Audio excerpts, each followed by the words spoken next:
We'll go ahead and start up, and people will start joining. Want to thank you all again for joining us for our ongoing reading of Anti-Oedipus by Deleuze and Guattari.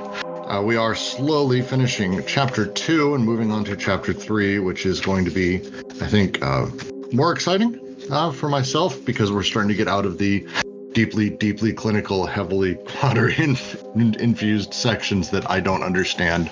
But as a nice sort of transition, when we get through today's talk, it's a bit slower. I think we're going to be able to take a little bit more time and talk through things. And we're going to be talking about art today, which I think is a fun diversion. A little bit of housekeeping, as always, when we start. As we move into Chapter 3, we're going to be making some adjustments around the server. So you'll start noticing some roles going away, some rooms going away, different things happening, new areas popping up, new ways we're running stuff because kind of just learned some things that don't work for sure, some things that very much do work, and ways we want to go ahead and set this whole thing up. So as we get going, if you have any questions, again, don't hesitate to hit up mods, admins. We're always looking for help. We're always looking for anyone who wants to sort of just help keep tone on the server nice, help us set things up in a lot of different ways. So hit us up. We will absolutely take any and all volunteers. But with that, admins and mods, how are you guys doing today? Don't everyone jump forward at once. I mean, I would hate that. That would be terrible. It's a Monday. Is it Monday? It's these days blur together too much. That's Jack's role. You just took the word out of Jack's mouth from every literature class. So what do you guys think? Silence. Don't all jump in at once. Yeah, it's tough when you have to get one of these groups going. But I guess we will just go ahead and dive on in today, though. Today we are reading Chapter 2, Section 9, The Process, as we close out Chapter 2. I'll begin reading, and once we finish, if you have questions or comments, toss them in the discussion chat live. That's where all of us are chatting. At us, star good things. Just add a little star emoji onto things you think are excellent. And anyone is free to talk. We are very much an open reading group. But first, let me read the paragraph. Between neurosis and psychosis, there is no difference in nature, species, or group. Neuroses can no more be explained Oedipally than can psychosis. It is rather the contrary. Neurosis explains Oedipus. Then how do we conceive of the relationship between psychosis and neurosis? Everything changes depending on whether we call psychosis the process itself, or, on the contrary, an interruption of the process, and what type of interruption. Schizophrenia, as a process, is desiring production, but it is this production as it functions at the end, as the limit of social production determined by the conditions of capitalism.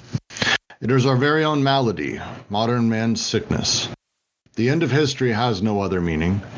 In it, the two meanings of process meet, as the movement of social production that goes to the very extremes of its deterritorialization, and as the movement of metaphysical production that carries desire along with it and reproduces it in a new earth.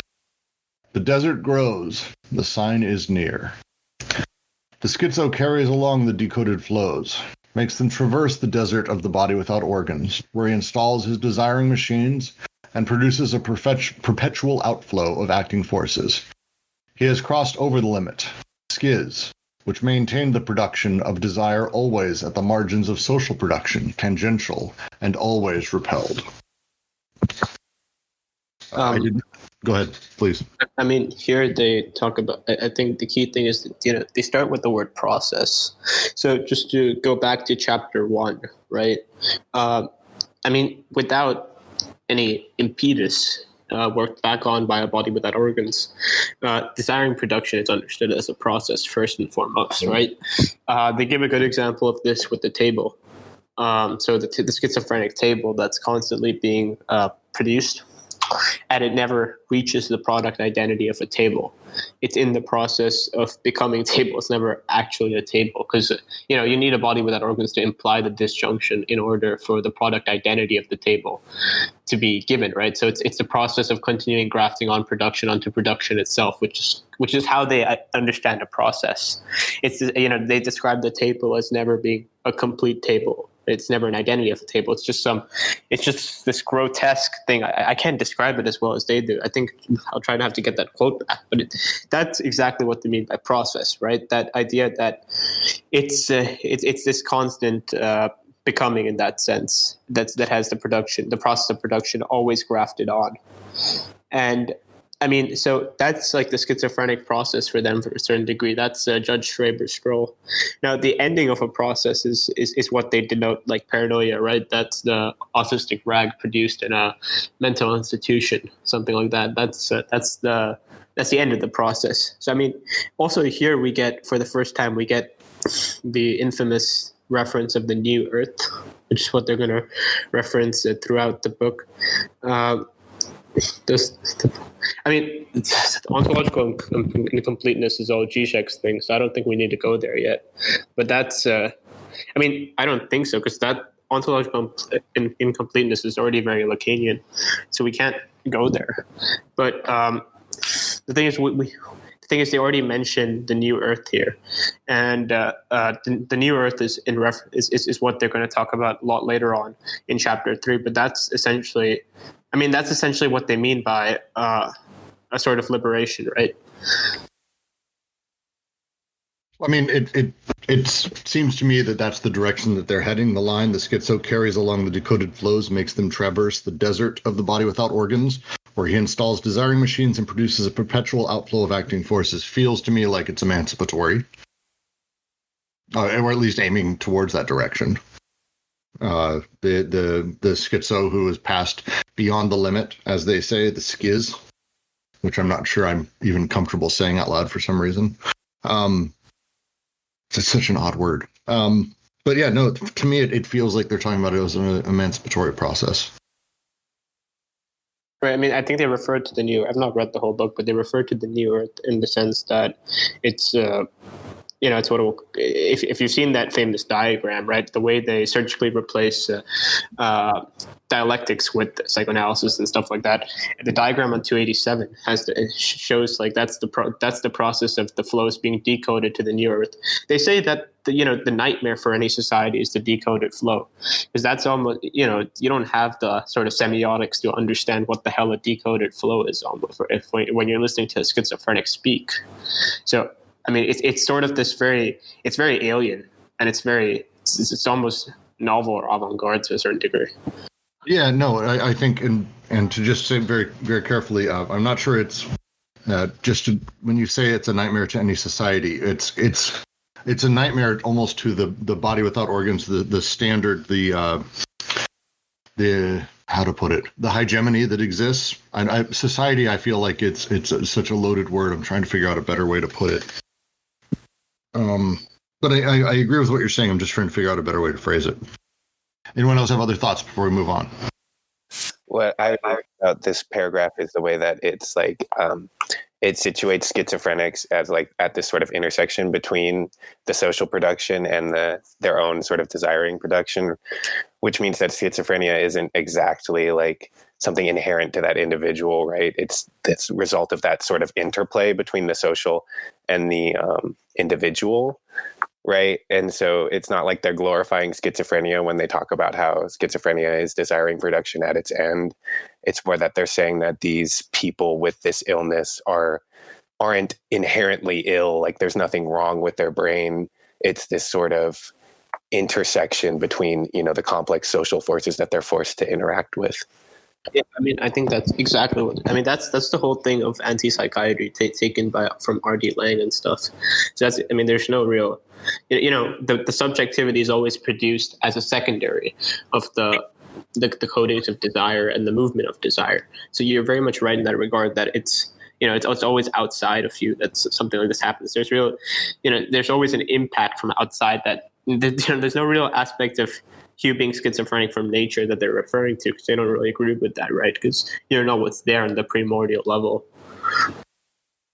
Something about that feels really like satisfying for me and like emancipatory, that like subjectivity is secondary, or it's just sort of emergent property.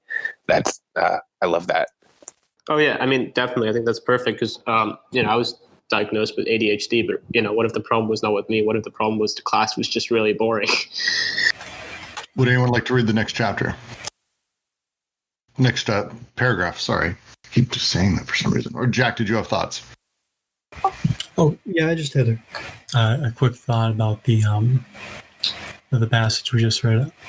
I just want to note that they began this section by expanding on the previous section, which enhances the way they're engaging the psychotic and neurotic distinction in psychoanalysis. And I think that's worth noting just because that is a major aspect of how psychoanalysis engages people and interpretation. And so I really like that one sentence. Everything changes depending on whether we call psychosis the process itself or, on the contrary, an interruption of the process. Which is to say, right, like, if we can't just say that there's the neurotic accurate who should participate in a certain Oedipal process, and that's a way of trying to get them to participate in that process, as opposed to the psychotic whose ego is subservient to the id and engages in a process that's beyond all this, right? Or rather, that can only fit into the Oedipalization by means of making it sort of like Oedipally related and therefore Oedipally divergent and therefore a threat, right? To kind of displace the psychotic in a sense. I like that they go so far as to say that it's really just a means of understanding the process of desiring production, as opposed to trying to demarcate the neurotic and psychotic. It's actually something to think about. I like that. Would anyone like to read the next paragraph, or should I just jump forward? Actually, I wanted to bring up another point that was happening in the chat. Please. Oh, please. I mean, with regard to subjectivity, right? I mean, it's not so much that, like the Althusserian notion of subjectivity, ideology conceives of itself as in, it's conceived of itself in terms of Althusser. Althusser would conceive of ideology as the individual living a false reality, right? They have this great line from Wilhelm Reich, right? That the Marxists, Wilhelm Reich didn't look at it in the sense that the Marxists were tricked, right? He looked at it that the Marxists, not the Marxists. Wilhelm Reich didn't look at it that the people, during times of fascist Germany were not tricked, right? Like an Althusserian Marxist would say something like, "Oh, they were tricked. They were living this false reality, right? They had the glasses on." That's very much different and very orthogonal to what Deleuze and Guattari are saying here. Their conception of ideology is completely opposite, in my opinion, to someone like Althusser, because Althusser would say it's this idea that the masses were tricked, they were living the false reality, they were wearing the glasses, right? What Deleuze and Guattari are saying, no, they very much, because this is the material level, this is the level of purely immanence, they're going to say that no, they very much desired their own repression, right? It's not that they were tricked into repression, they desired their own repression. All right, I'm going to go ahead and read the next paragraph and we'll move on. The schizo knows how to leave. He has made departure into something as simple as being born or dying, but at the same time his journey is strangely stationary, in place. He does not speak of another world. He is not from another world. Even when he is displacing himself in space, his is a journey in intensity around the desiring machine that is erected here and remains here. For here is the desert propagated by our world, and also the new earth, and the machine that hums, around which the schizos revolve. Planets for a new sun. These men of desire, or do they not yet exist, are like Zarathustra. They know incredible suffering, vertigos, sicknesses. They have their specters. They must reinvent each gesture. But such a man produces himself as a free man, irresponsible, solitary, and joyous, finally able to say and do something simple in his own name, without asking permission, a desire lacking nothing, a flux that overcomes barriers and codes, a name that no longer designates any ego whatsoever. He has simply ceased being afraid of becoming mad. He experiences and lives himself as the sublime sickness that will no longer affect him. Here, what is? What would a psychiatrist be worth? So I think this, like the top sentence of this paragraph seems to be building off of the concluding one from the preceding, which is to say, the skits maintain the production of desire always at the margins of social production, which leads into like the schizo knows how to leave. So this seems to be speaking once again to the role of desiring production and those who are participating in this, sort of like the way Zarathustra participates in the going down and the going up of man, right? The rising down, the rising below. With man as like the line in between the Übermensch and what is preceding man. But in the same way, it seems to be something similar that the schizo, or what Freud would call like the psychotic, has a way of getting outside of the margins of social production, and therefore perhaps even breaking through social repression. Yeah, I think it's fair to say, I mean, they don't deny something like the Lacanian symbolic order, right?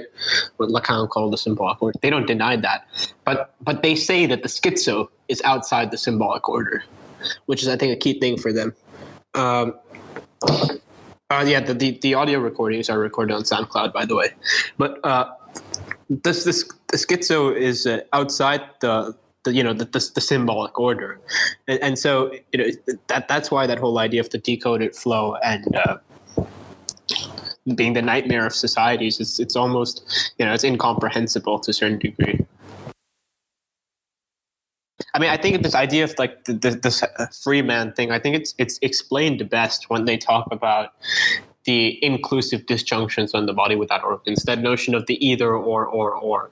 The schizophrenic who could situate themselves as being transsexual and all that, being, having all those possible disjunctions on the body without organs. I mean, possible is not the best word, but potential disjunctions on the body without organs. Well, and they talk, I mean, throughout this whole chapter, they've been talking about kind of what exactly social production is, how it works, how it utilizes effectively the Lacanian symbolic order or the Oedipal triangle or any of these things that basically become the shape we force things to be within. But desiring production, especially when it creates faults, is the moment when things break. And in those moments of breakage is where the great moments happen, the great sort of movements forward, I guess we could say. And so when they talk about in here, the schizo knows how to leave, his ability to depart that social production, to depart the triangulation of Oedipus, and as they've gone over throughout this. But I think it would apply to the Lacanian triad as well, that they can go outside of that simply through their desiring machine, their desire, and through the power of that. Is that a fair assessment, or am I reading too much into that? But it's not. I don't think it's their conscious will, right? There's no real will. No. I'm not saying that they've gone, excellent, here's what I'm going to do today, like sat back and decided to be schizo, but more that by nature of not, effectively by nature of not caring about any symbolic order. And I think the best quote to understand that it's described perfectly by what's it called? They say that, I think we already went through that, but they said the schizophrenic's the only one person who can say something like Oedipus, never heard of him. Well, and I think when they talk about that it's like Zarathustra, and it has been some time since I've read that, I'm sure someone here has read it more recently and probably a dozen times. But it's, I mean, the story of a man who basically goes in and out of and creates new morality and a new everything when he comes through.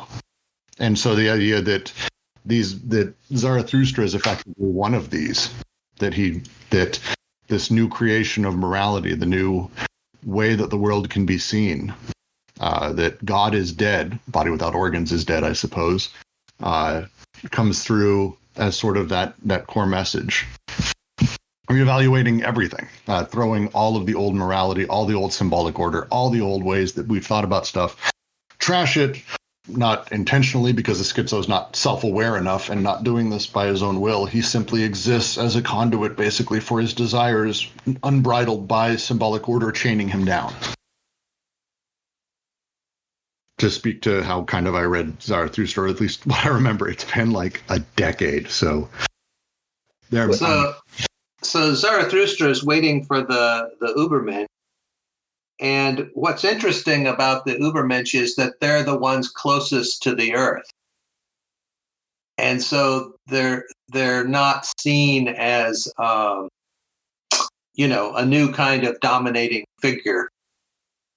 And so I think this idea that there's a new earth is very much in concert with this idea of them taking over the Ubermensch as a model.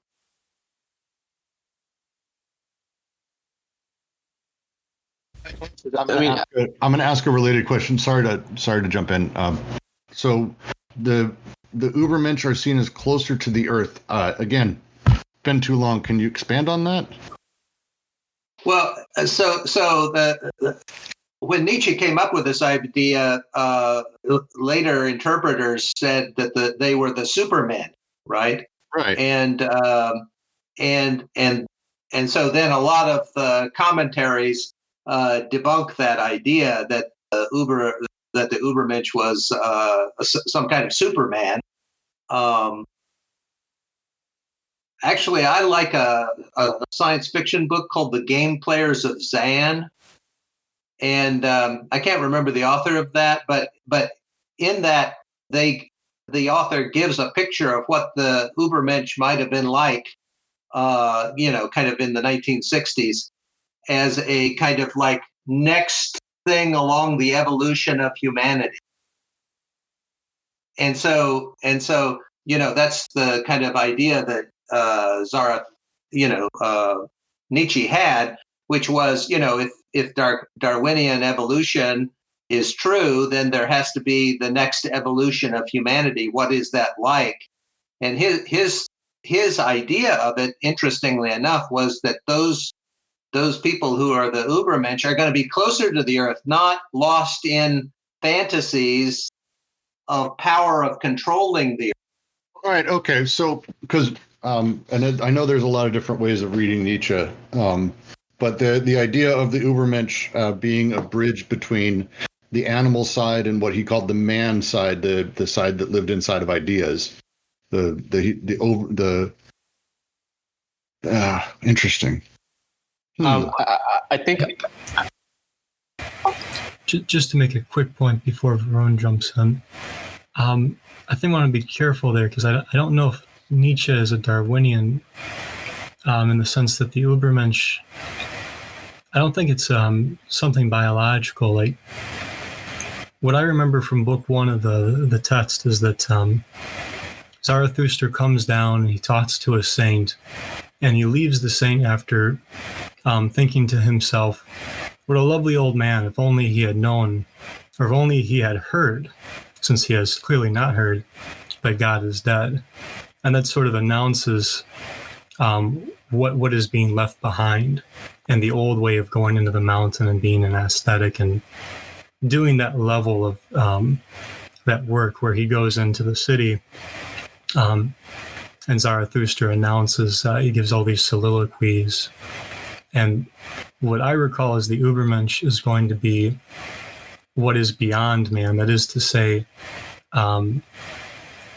that man is the line in between the Ubermensch and the animality, uncultivated animality. Thank you, animality. And what the Ubermensch effectively is overcoming man. Yes. Which is where. Well, so I think Darwinian may be the wrong term, but I think the meaning in it, because very much in Zarathustra it's intended to be like progress. So it may not be directly Darwinian, but the idea is the Ubermensch is an evolution, not in the sense of directly Darwinian style evolution, but it is the next step in sort of a journey. He very much talks about that inside of the book. I mean, that's something I definitely remember.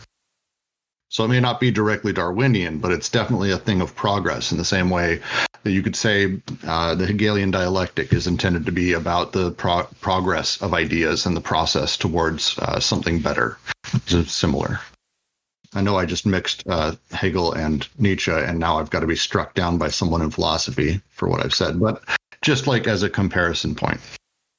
Yeah, I mean, Deleuze has this great quote on Nietzsche in his book on. I mean, Deleuze on his book on Nietzsche has a great quote about Hegel, where he talks about how Nietzsche didn't know Hegel in the sense that he was a critique of him, because he was affirmation, right? If the affirmative force, it ignores the dialectic completely, so, then you don't even need to read Hegel. But anyways, I mean, that's not a dig at Hegel. It's just the way, Nietzsche had probably never even read Hegel based on.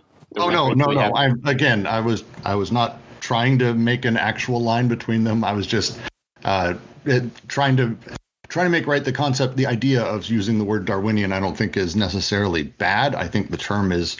It's the lines, just to read directly, because I pulled it up, the prologue to all of it. I teach you the overman. Man is something that shall be overcome. What have you done to overcome him? That concept of progress, and that we will continue to move forward, I think is I think it's okay to say Darwin. But right now, maybe we're more semantics than anything else. Yeah, I don't know. Anyways, so someone mentioned model. I think when you ask this question of modeling, I think we need to be very careful with regards to them, because, indifference and repetition, that book's a critique of representation.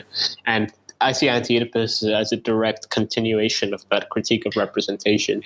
So to say something, as a model for something, aren't we back in this strange kind of representation, right? It's like you can take Judge Schraber, for example. The movement that Judge Schraber makes, but by taking Judge Schraber and saying Judge Schraber's in the process of desiring production, they're not saying that we're all secretly like Judge Schraber. It's just that Judge Schraber is this way that we're all represented under. No. That would be too, that would be too Freudian for them. So they won't say something on that. What they mean by models, what they mean by saying someone's like something is something completely different. They mean that, it's not that we're all secretly schizophrenic. It's the sense that, the flows can be physically, it's all material. The flows can be physically moved in a certain way to make us, either paranoiac, or to be moved in a specific way to make us match that state. It's more about these different states or modes of being that they're referring to when they say they're like something, rather than they represent the other person. They're saying that there's a specific mode of being that they've been transformed into, right? So like, someone could be paranoiac in their mode of being where their flows of desire are restricted, or someone can be schizophrenic in their mode of being where their flows of desire are, inclusive, not rather than exclusive. And that's their idea of model. I don't think it's sort of like they're built. So we need to be very careful when we say like, even when they say the word like, we need to be very careful when we're analyzing that. Well, and I also want to just go in the section here that speaks to me and that I've read a few times even as you've been talking, and I apologize for that, is these men of desire. They know incredible sufferings, vertigos, and sicknesses. They have their specters. They must reinvent each gesture. But such a man produces himself a free man, irresponsible, solitary, and joyous, able to say and do something simple in his own name without asking permission. That does actually feel to me as though it is very much in reference of kind of how I interpreted Übermensch as a concept with Nietzsche. Not to go back to Nietzsche and just keep beating this dead horse. Haha, get it? But it's maybe not. But that section is very much this speaking towards that idea of the. It was a funny joke. I don't care. It was a funny joke. But the idea that he produces himself a free man, that he doesn't have to ask permission. He's able to do something simple in his own name, is again speaking towards that emancipatory. The emancipatory power of the whole thing.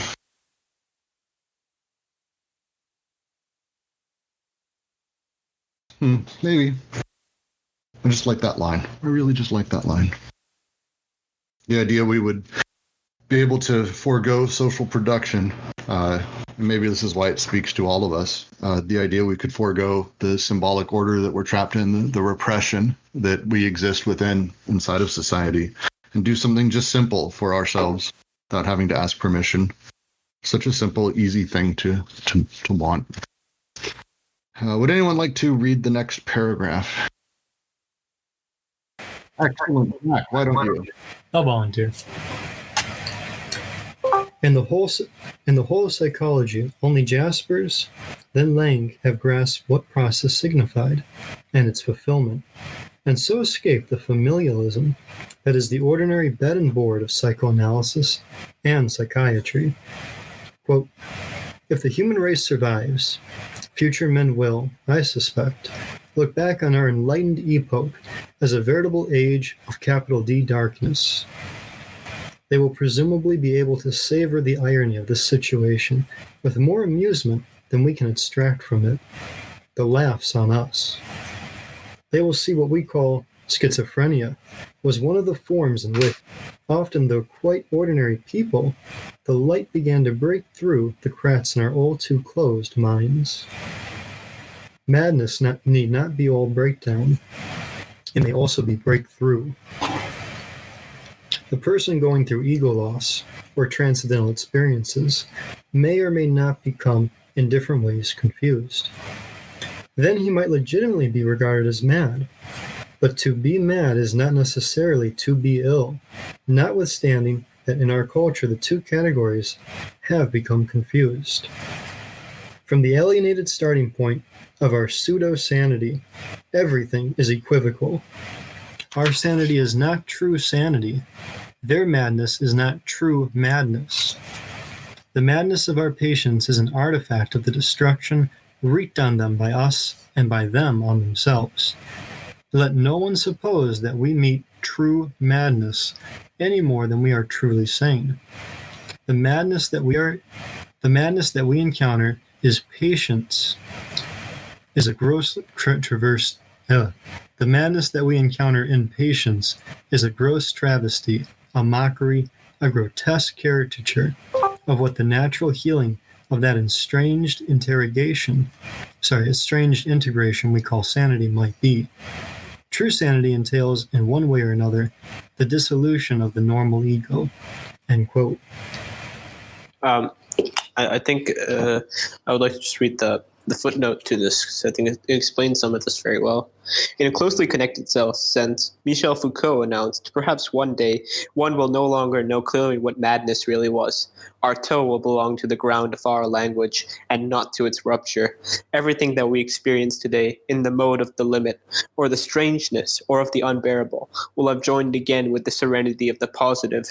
And what for us currently designates this exterior stands a chance one day of designating us. Madness is a breaking.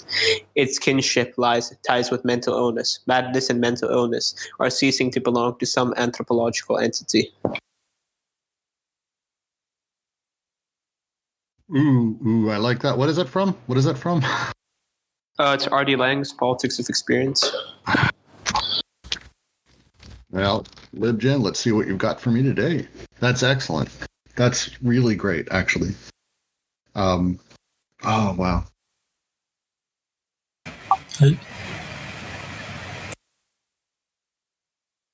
So Foucault and Derrida had this argument about madness, which is very interesting. And in that argument that they had, the question was whether madness is inside of reason or outside of reason. And so what's interesting about this argument is that it's seeing madness as the transition to the Übermensch, to the next stage of humanity. And certainly that's probably true, that if there was a next stage of humanity, then to us it would look mad. Their reasoning would look mad to us. I mean, you take someone like Van Gogh, right? I mean, he was outside the symbolic order to a certain degree, in the sense that, his paintings, no one understood them. They were too ahead of its time, and he was treated almost mad. But when he became, after he died, but it's almost ahead of its time, he started getting appreciation. I see something very similar to that, to what they're talking about here. You could even tie it back to something like Plato's cave. Yeah, what I get from it is not so much like a fascination with getting to the Übermensch. What I get from this is more like, and it's very much still in the spirit of that text, what have you done to overcome man? Instead of asking the question, what have you done to overcome man? It seems like the question is more akin to something like, are you comfortable being yourself without being afraid of being labeled mad?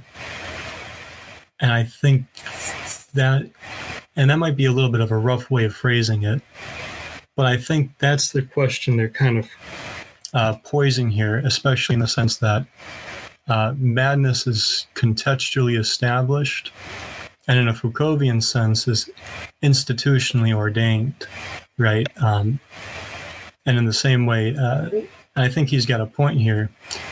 When we do look back on the Enlightenment and some of the practices they have,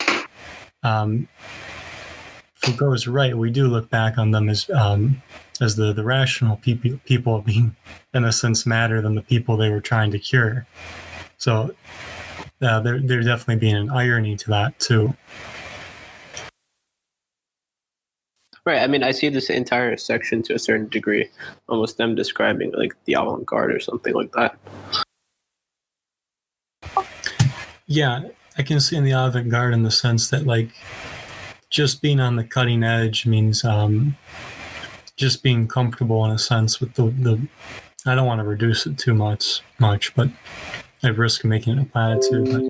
But being in the avant-garde doesn't mean trying to get ahead of the curve. It just means kind of doing the work you're already inclined to do in that, right? As opposed to trying to fit a certain model that prescribes what should be. Yeah, yeah, exactly. And then it's too ahead of its time or something, and then it gets treated as something, some garbage. It takes time for people to really understand what you're trying to do. Well, and I've always taken this section, again, this whole, everything from here on out becomes parts that I really like because it's on the more poetic side of things. But this paragraph very much I've taken to be talking through essentially that schizophrenia is causal of the social repression coupling with a person's desiring machines, ultimately forcing them to break, that at a material level, that these things interact in a way that forces a person to become schizophrenic. It's not a choice, as we said in the last paragraph. It's not a decision, but instead this is just sort of the nature of the breaks. And what we may call these breaks currently, mental illness, psychiatric problems, all of these things, this schizophrenia that appears is actually the result purely of the way that these things interact. And it's actually our freedom, our emancipation can be found inside of those breaks, and that we will look back in 100 years, 200 years, 300 years, whenever this process ultimately, takes hold and completes. And we will see this as very much a different way of thinking, that it was sort of the way that we look back on slavery, the way that we look back on the harsh repression of the Dark Ages, or the harsh repression of ancient Greece in its own ways, that we will look back on this in the same way and say that these were the people who broke and actually showed us that there's this other way, that they are the symptom of the sickness, that the sickness is larger. And of course they're and I agree with them, capitalism being that issue, that social repression and social production that exists, causing this. How I always took it. I agree with what you're saying, but I think we should be careful about the word like freedom, right? Because it seems to me that like there's this emancipatory possibility, but it's not like, inevitable. It's not like teleological where we're only going to progress, right? It seems to me like they're setting up that this sort of intersection between desiring production and social production is kind of the break that I think fascism can get into, right? And that's where the freedom, as they talk about in the last one, the freedom, and I'm putting air quotes in the air you can't see, that exists within the schizo is coupled. It's freedom on the one hand, the ability to do things without asking permission, the ability to exist outside of social repression, but at the same time, they suffer greatly with vertigos, sufferings, and sicknesses. They have their specters. That it's not like this glorious, I am pure greatness, all this, everything is wonderful. That it's not a good existence. Like when I use the word emancipatory, I'm more talking about the potential of it rather than the actual. So just to, so when I say freedom, I'm talking about the potentiality in it, and that it can teach us about kind of what's happening around if we are able to look at it in the correct light, which I think is the point of their project here. Okay, yeah, I agree with that. So yes. I want to bring up why they mentioned Jaspers. So in 1936, Jaspers came out with his 3 volumes on philosophy, which is summarized in Reason and Existence. Jaspers took his philosophy from a kind of abstraction from the philosophies of Kierkegaard and Nietzsche, but mostly from Kierkegaard, and kind of disentangling the attitude of Kierkegaard toward transcendence from the religious basis of it in Kierkegaard. And so Kierkegaard's philosophy is very much about looking at the transcendent, and existence is the part in the human that can relate to the transcendent. And so, the thing is that from the human being to the Übermensch has already gone past and transcended the human condition in some way. And so there's a theme here, kind of beneath the surface, with the continual mentions of Jaspers in this book, of the relationship to a transcendent rather than transcendental unconscious. Thank you. I think the next paragraph, I would love it if Varun, if you would take a moment and go ahead and give that a read if you're up for it. Right. Okay. This is about the painter, British painter William Turner. He was part of the Romantic movement, whatever. It's referring to how his painting got more and more incomprehensible as time went on. Right, it became almost more and more experimental. So I think what they when they reference London is actually, I think, pretty sure they're referencing the Tate Museum. So I think they have the biggest collection of Turner's paintings. They do. The visit to London is our visit to Pythia. By the way, Pythia is I don't know if any of you guys have read Oedipus Rex, but Pythia is the Oracle of Delphi, as famously seen in Oedipus Rex. Turner is there. Looking at his paintings, one understands what it means to scale the wall and yet to remain behind it, to cause flows to pass through without knowing any longer whether they are carrying us elsewhere or flowing back over us already. The paintings range over 3 periods. If the psychiatrist were allowed to speak here, he could talk about the first 2, although they are in fact the most reasonable. The first canvases are of end of the world catastrophes, avalanches, and storms. There's the famous piece, The Slave Ship. I think it's a good example of that. That's where Turner begins. The paintings of the second period are somewhat like the delirious reconstruction or the delirium Heights, or rather, where it is on par with a lofty technique inherited from Poussin, Lorraine, or the Dutch function. But something incomparable happens at the level of the paintings of the third period. Sorry, you skipped a line. Oh, sorry. Yeah. The world is reconstructed through archaisms having a modern function, but something incomparable happens at the level of the paintings of the third period. In the series, Turner does not exhibit but keeps secret. It cannot even be said that he is far ahead of his time. There is something ageless and comes to us from an eternal future. or flees toward it. The canvas turns in on itself. It is pierced by a hole, a lake, a flame, a tornado, an explosion. The themes of the preceding painting start to be found again here. Their meaning changed. The canvas is truly broken, sundered by what penetrates it. All that remains is a background of golden fog, intense, intensive, traversed in depth by what just surrendered the breath, the schiz. Everything becomes mixed and confused, and it is here that the breakthrough, that the breakdown occurs. Yes, I mean those. I tried to give examples of some of these paintings. I mean, so his style eventually, towards later parts of his life, it became a lot more experimental and incomprehensible. So, like, you see that I pinned them in the chat. So, like, this first one about that castle is perfectly, you can perfectly make it out. Then the second one about the slave ship, it gets much more experimental. But the third one, I mean, it's so incomprehensible to someone to really. I mean, get a close idea of what it really means as compared to other ones. It becomes, that I think that's what they mean by the breakthrough, right? It's he's created something completely new, right? And, it's like their understanding of like the schizo stroll is something in reference to just creation, right? Endless production, and that's what he's almost trying to reference to here, and so what they mean, I think, specifically about this idea of being eternal to time and outside time. I think this has a close semblance to, if any of you guys have read the introduction to Difference and Repetition.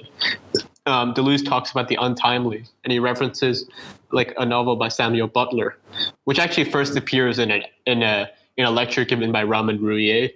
I think Deleuze was influenced by that, but he references Samuel Butler's Year One, which is actually nowhere spelled backwards, but the E and the H are spelled in the regular direction, as the untimely of being experimental in that sense. So it's existing in all these. It literally has a different mode of existence. I certainly love the discussion here of Turner, and his change over time, and as he moved on, it got crazier. But it's at the same time, and I can't help but bring Cinema 1 and 2 and how Deleuze views things from the perspective of perception when you see cinema. And I look at these paintings and I see the same things very much when you're talking about his earlier works with the castle, and it's so specific and concrete that you are looking at a castle with a few horses. And it's not even actually how, if you see that castle in real life, it's not actually how it feels to see that castle. Whereas the third picture is a sun setting over a lake. And it's an amazing piece to see. And I think it comes through even in the online image very well. It is how it feels to see a sun setting over a lake. Yeah, I mean, there's an amazing perceptive quality to it that is just amazing.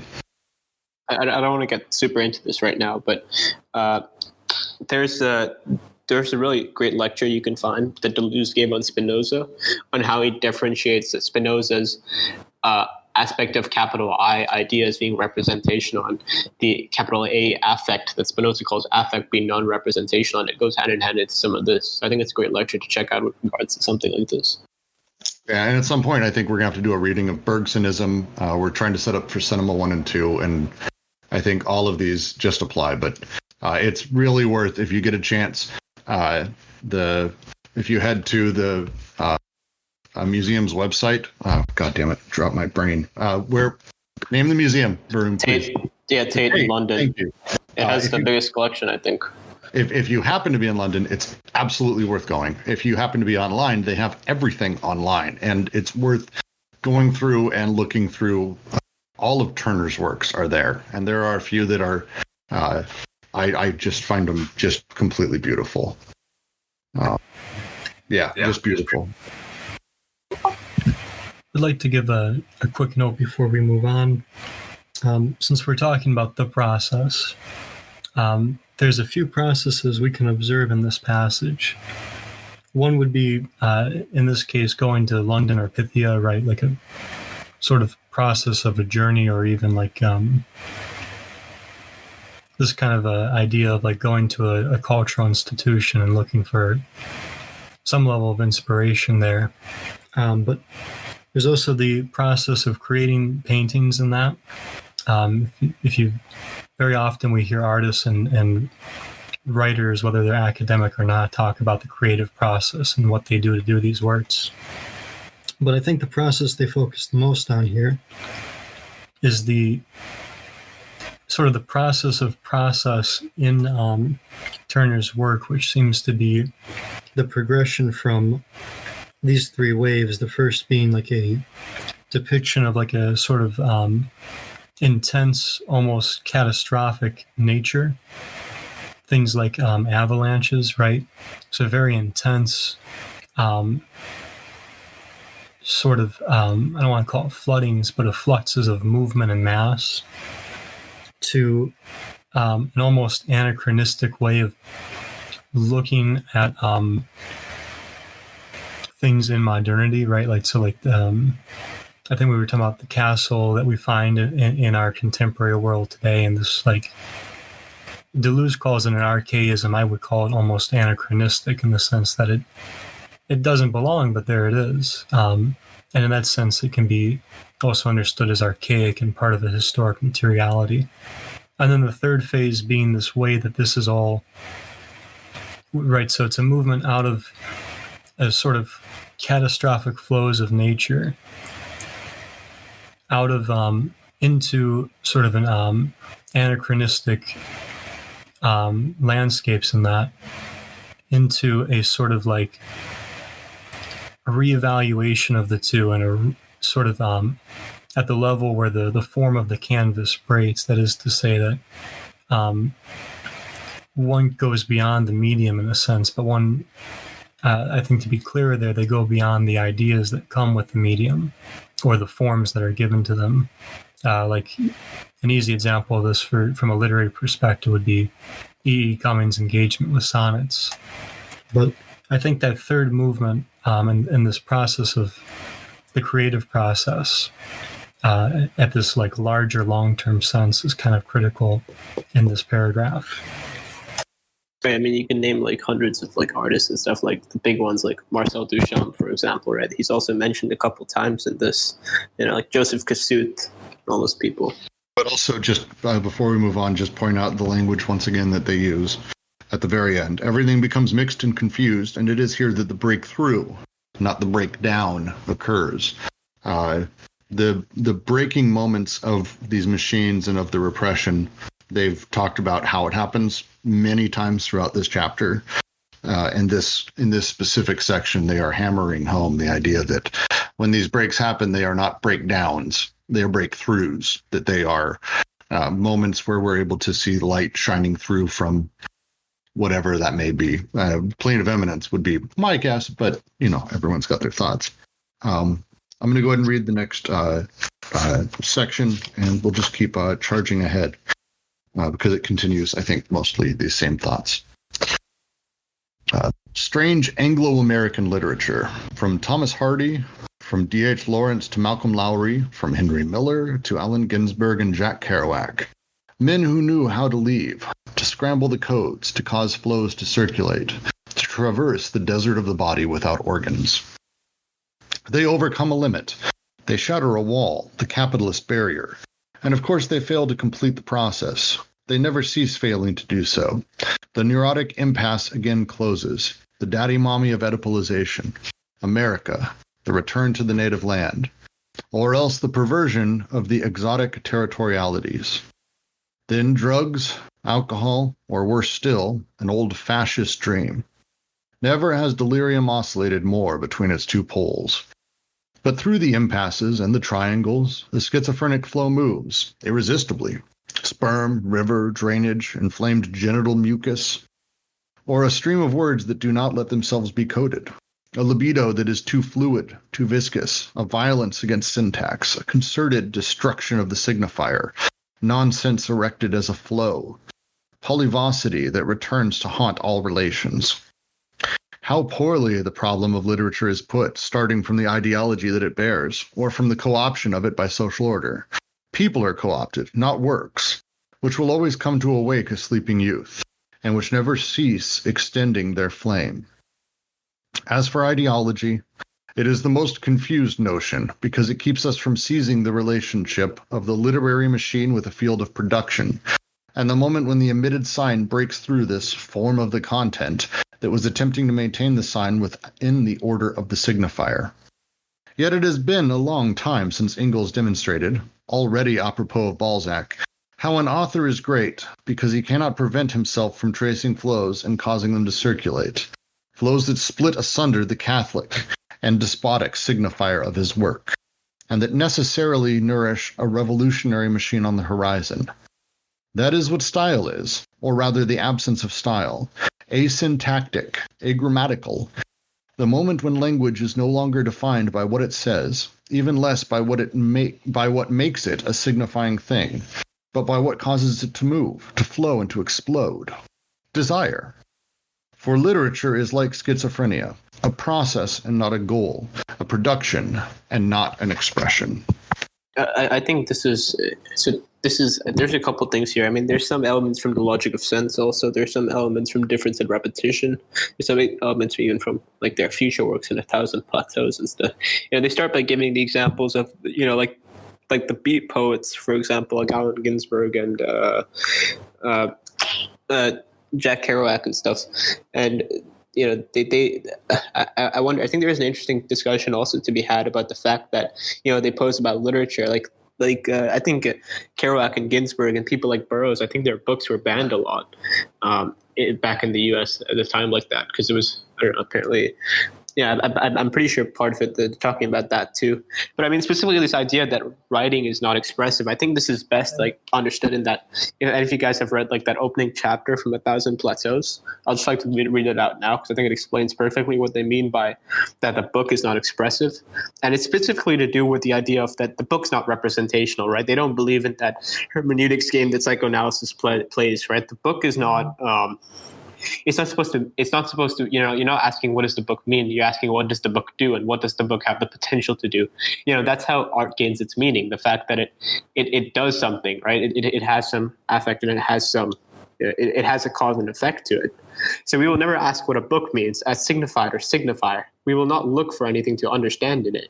We will ask what it functions with, in connection with the other things it does or does not transmit intensities, in which other multiplicities its own are inserted and metamorphized, and with what bodies without organs it makes its own coverage. A book exists only through the outside and on the outside. A book itself is a little machine. What is the relation, also measurable, of this literal machine to a war machine, love machine, revolutionary machine, etc., and an abstract machine that sweeps them all along? We've been criticized for overquoting literary authors far too much. And so that thing that they talk about in, ATP, this is essentially this idea of being non-representational, right? As soon as you ask this question of meaning, you start to go into transcendence, right? You get into Oedipus, you get into these paralogisms of transcendence, and you don't live purely under immanence as they want to understand these things. But I wanted to ask Kent Palmer specifically about, because I'm pretty sure there's a mention of reference to logic of sense here with that idea of that how they refer to nonsense, right? So I'm understanding it as the decoded flow being outside of the social order, outside of the symbolic order, and something that's it's the complete it's the complete alien to everything else. Yeah, I think you're right. There is seems to be a mixture of references to earlier works here, and logic of sense is one of the more interesting ones, although I think difference and repetition is the more radical. Right, but do you think they're using when they say nonsense erected as a flow, you think they're referencing it in the same way that they use nonsense in logic of sense? Yeah, so my reading of logic of sense is that the idea is that the unconscious is kind of there's a surface to it, and on that surface, it's like there's like we talk about virtual particles being created and destroyed. It's kind of like sense and nonsense are being created and destroyed on this surface, and so in logic of sense, they're focusing right on that surface, and they're saying, let's not go to the heights or the depths. Let's just focus right on the surface. and they use Lewis Carroll and his various works as their key to looking at the relationship between sense and nonsense.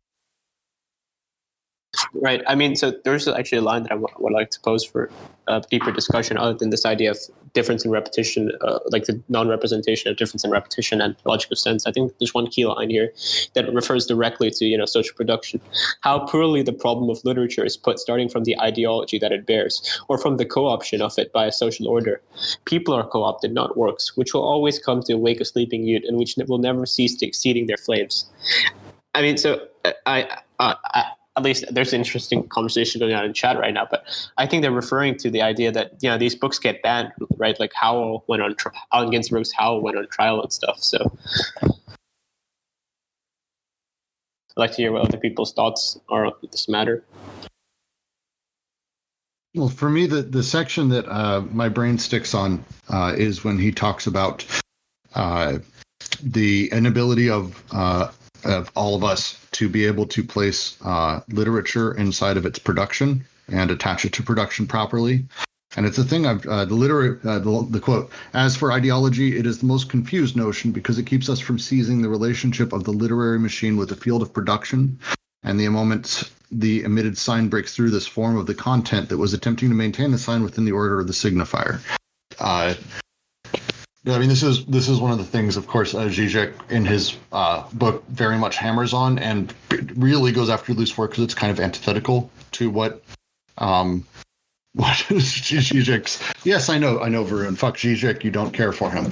But I think it's an interesting concept to actually talk about the literary machine, to talk about it as though it's one of these apparatuses that is generating literature, and that we are unable.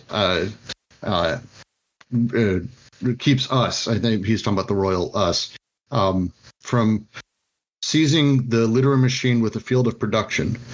I really like that idea that we're unable to do that except for talking about it in terms of the medium. He's earlier and later on in this book, we'll talk about film, and he goes on quite a bit to talk about film.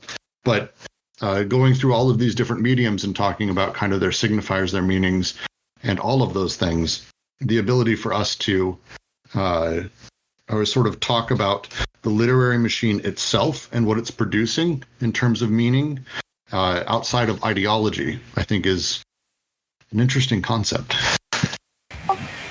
Just want to expand on a couple points there, especially as we're talking about the medium.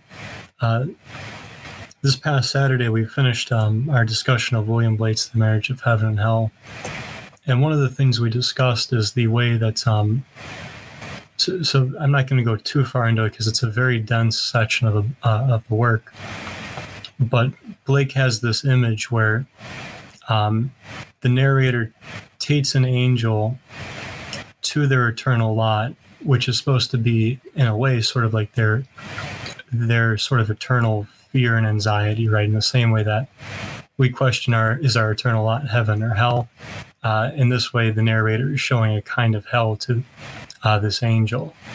And part of that hell includes dragging a skeleton holding Aristotle's Analytics, which I think could most readily be not just the organon, but I think more appropriately the Poetics, which is to say that there's this way we engage literature where we try to pick apart a text through the mode of form and through the mode of like a sort of systematizing, so as to talk about the schema and move away from the work itself, or at least that can be the risk of it. And I think that's kind of what I'm seeing in Deleuze here, is that there's talking about the novel as form, and then there's talking about Malcolm Lowry's Under the Volcano and what he's doing in this particular text. I'll also say, just to give a final thought, I like what Deleuze is saying too here, because it's not just the process, it's not just the creative process of developing the text. It's also like music, right? Like the process of listening to music, the process of reading the text. that includes levels of reflection, of interpretation that the reader or the audience actively engages in the same way that the musician is actively producing notes and actively producing things in connection with form, but that are not simply the form itself. In the same way, I would say that even when we read this text, we're engaging in that level of interpretation, and I think that's important to the point of people being co-opted rather than text being co-opted, which is to say that people's interpretations are the states much more so than the texts themselves. Right. I mean, like actually me and Rick were talking about this earlier, but like you take the example of, Robert Mapplethorpe, who was a famous photographer in the 80s, right? There's this like sort of far right governor who wanted to ban a lot of his work from like the gallery or something because apparently they found it like, he was like a homoerotic photographer. So he led a bunch of protests to ban that work, saying it was causing the rise of AIDS and like a bunch of bullshit like that.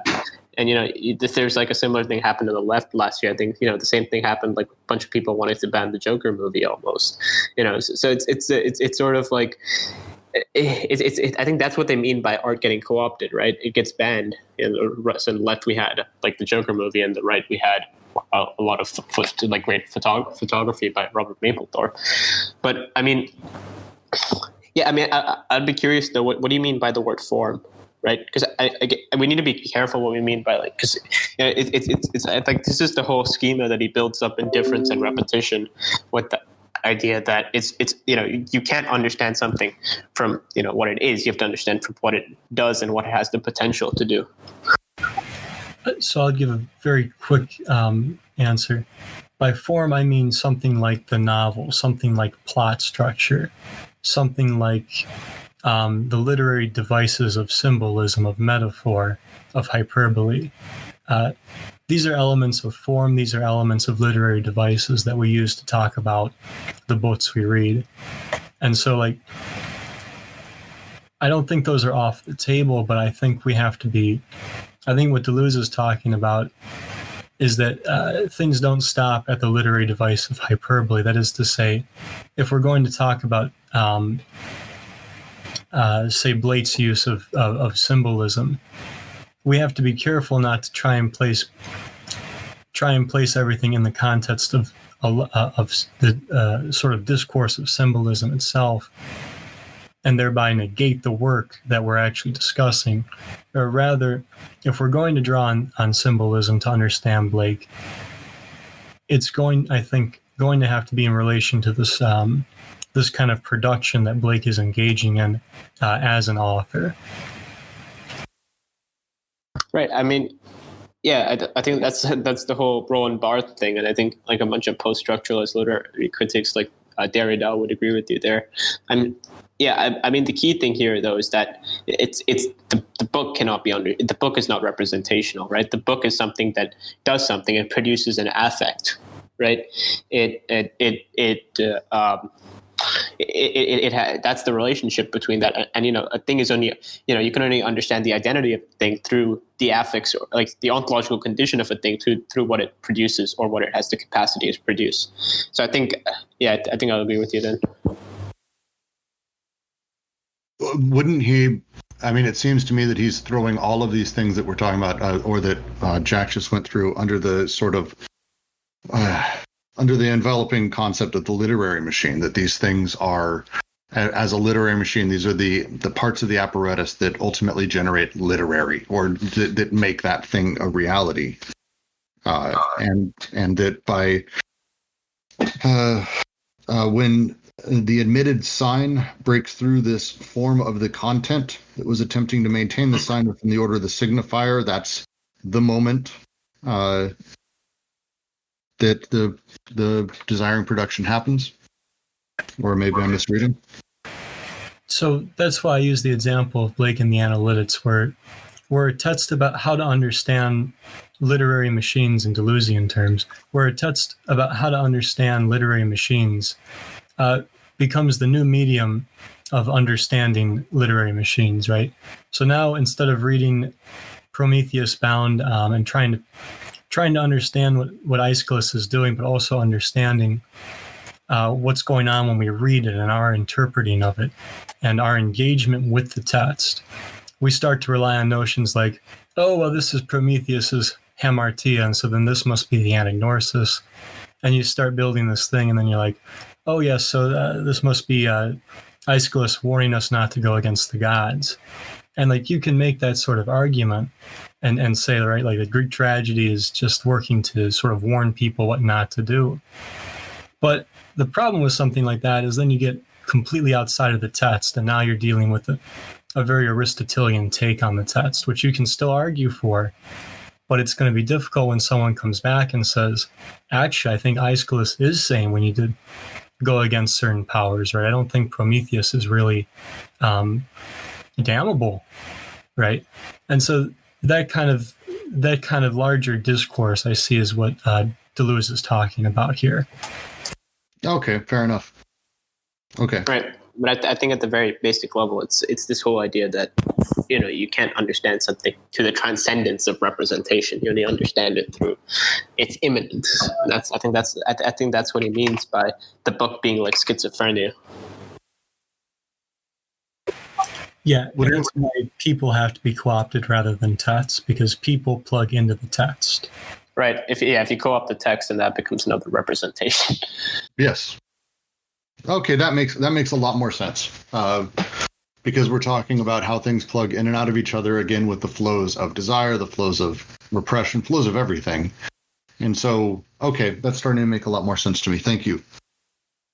I'd just like to mention, Blake also wrote a work called The Four Zoas, and it didn't get published during his life, and eventually Yeats was responsible for bringing it out. And this is a really amazing text, and it was written about the same time as Hegel wrote Phenomenology of Spirit, and so if you wanted to see a radical text that never, that was kind of like an aborted, because it never got published, because he knew that if he published it, so much trouble would occur because of that. If you want to see that radical kind of text, I recommend The Four Zoas. Yeah, and I mean, like, if you want to see like what they mean by literature happening, you can see it happening itself in this book itself, in my opinion, right? The book is written this book especially, and even 1,000 Plateaus more so to some degree, is written in a non-representational manner, right? You don't know who's talking, right? Is it the psychoanalyst who's talking? Is it the bourgeoisie? Is it the proletariat? Is it the clinician? Is it the madman, or is it the schizo who's talking? You don't really know. I mean, you can only understand who's talking based on their actions or what they have the potential to act. Well, and a lot of 1,000 Plateaus, and I mean much less of this text, I think, but to a point, is very much written for all of those things to be accurate, where depending on how you're coming at the text or where you're starting it from or how you dive into it, it's intended to be rhizomatic in that sense. And so the ability for a clinician to start it on a bad day and get something deeply different out of it than, say, I would on Tuesday, I think it's very much the intention of the text. And I just to say out loud, Varun mentioned it in the text that we should be doing a reading of 1,000 Plateaus, and I'm in agreement with that. If anyone has an idea of how we can do that without literally just having 2 readings going simultaneously of 2 of the most difficult fucking books that you can do readings of, I'm very much up for it. I don't know if we can do 2 of those a week, though. But speaking of difficult, back to Oedipalization, would anyone like to read the next paragraph? I'll volunteer if no one else wants. Dive through. Go for it. Alrighty. Here again, Oedipalization is one of the most important factors in the reduction of literature to an object of consumption conforming to the established order, and incapable of causing anyone harm.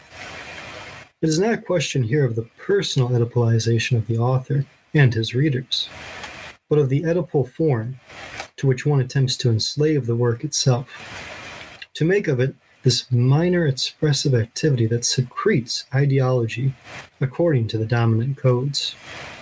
The work of art is supposed to inscribe itself in the fashion between the two poles of Oedipus, problem and solution, neurosis and sublimation, desire and truth, the one regressive, where the work hashes out and redistributes the non-resolved conflicts of childhood, and the other perspective, by which the work invents the paths leading toward a new solution concerning the future of man. It is said that the work is constituted by a conversion interior to itself as a so-called cultural object. From this point of view, there is no longer even any need for applying psychoanalysis to the work of art, since the work itself constitutes a successful psychoanalysis, a sublime so-called transference, with its exemplary collective virtualities. The hypocritical warning resounds. A little neurosis is good for the work of art, good material, but not psychosis, especially not psychosis. We draw a line between the eventually creative neurotic aspect and the psychotic aspect, alienating and destructive. As if the great voices which were capable of performing a breakthrough in grammar and syntax, and of making all language a desire, were not speaking from the depths of psychosis, and if they were not demonstrating for our benefit an eminently psychotic and revolutionary means of escape. I mean, is anyone really familiar with in terms of literary theory, with like a psychoanalytical reading of a text? Has anyone ever tried that before? It's essentially, I think, isn't one of our sister reading groups going through Looking Awry through Zizek's analytic readings of films, and the nature of a lot of things he's discussing there. That's right. There is a reading of Looking Awry going on. It's very, this paragraph to me talks about, and it's a difficult one, because it's talking about sort of the nature of how art works, but doing it in a very wide-ranging concept. It opens with the idea of turning literature or art. I think their literature here is a stand-in because they continue to use a work of art interchangeably almost throughout the rest of the paragraph. Reduction of literature to an object of consumption, conforming to the established order. Reading it through the lens of a societal need, through the way that society needs a thing to be read.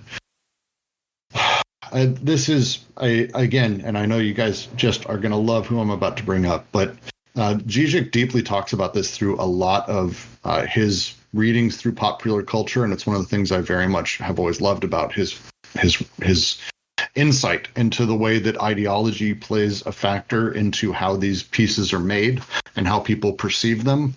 Because there's, I think, a couple different ways psychoanalytically to talk about how you analyze something.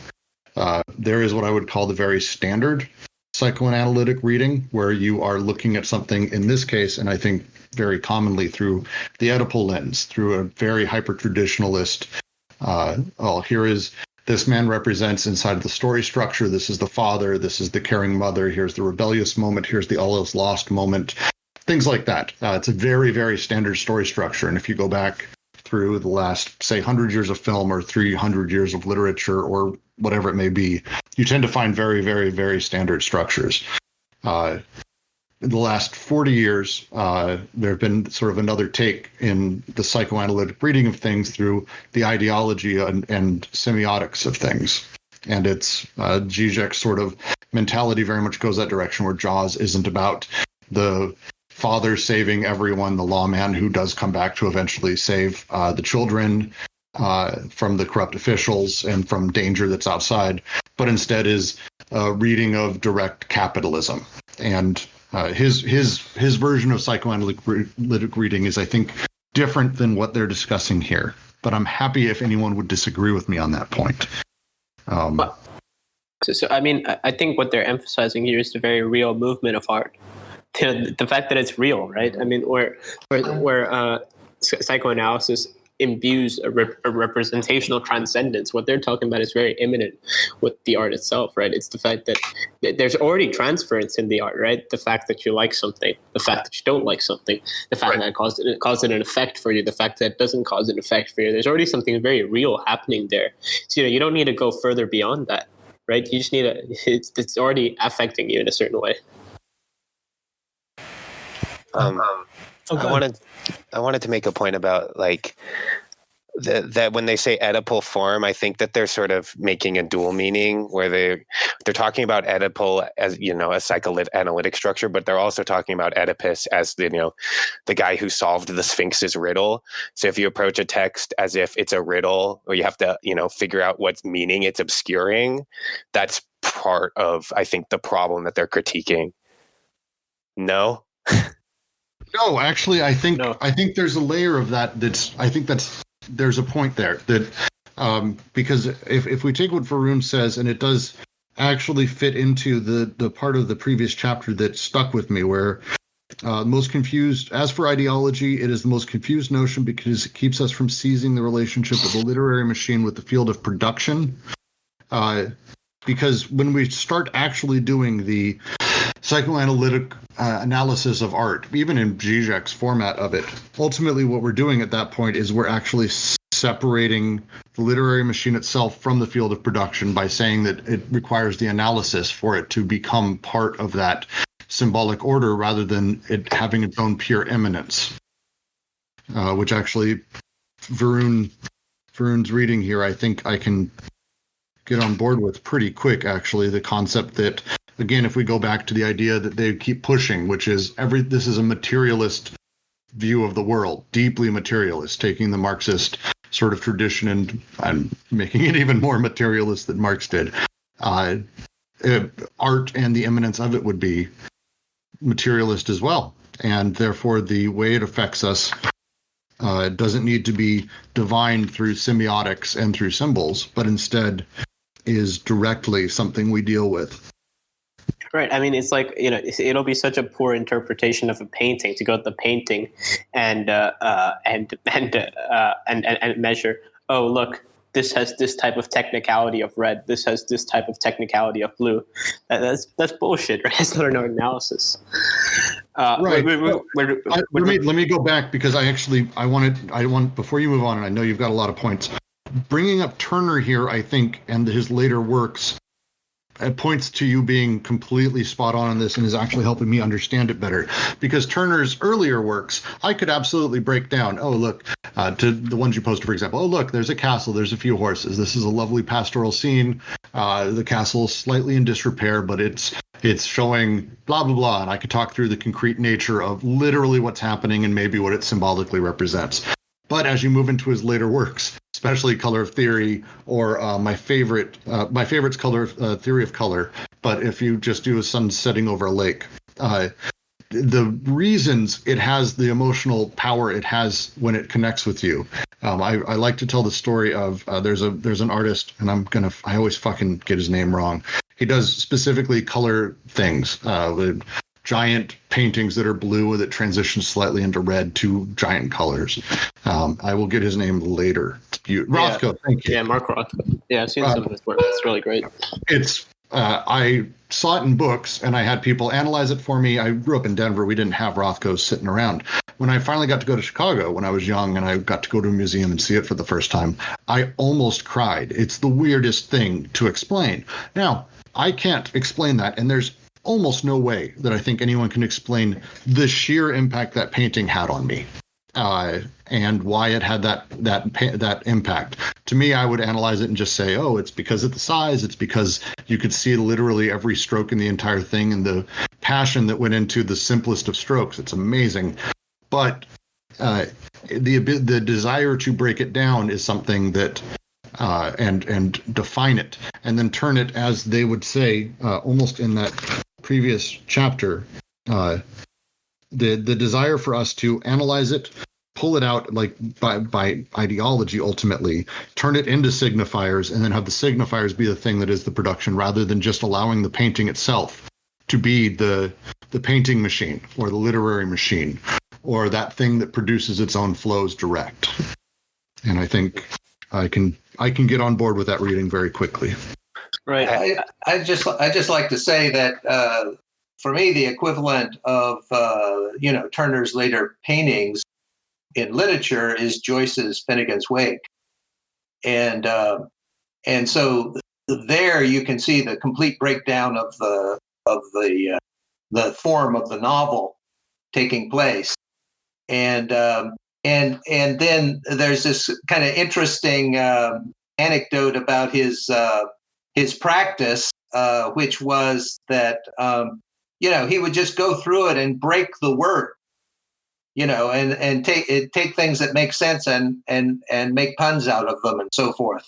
So rather than writing continuously this stream of consciousness of dream, he had this practice of also just going in and taking something that makes sense and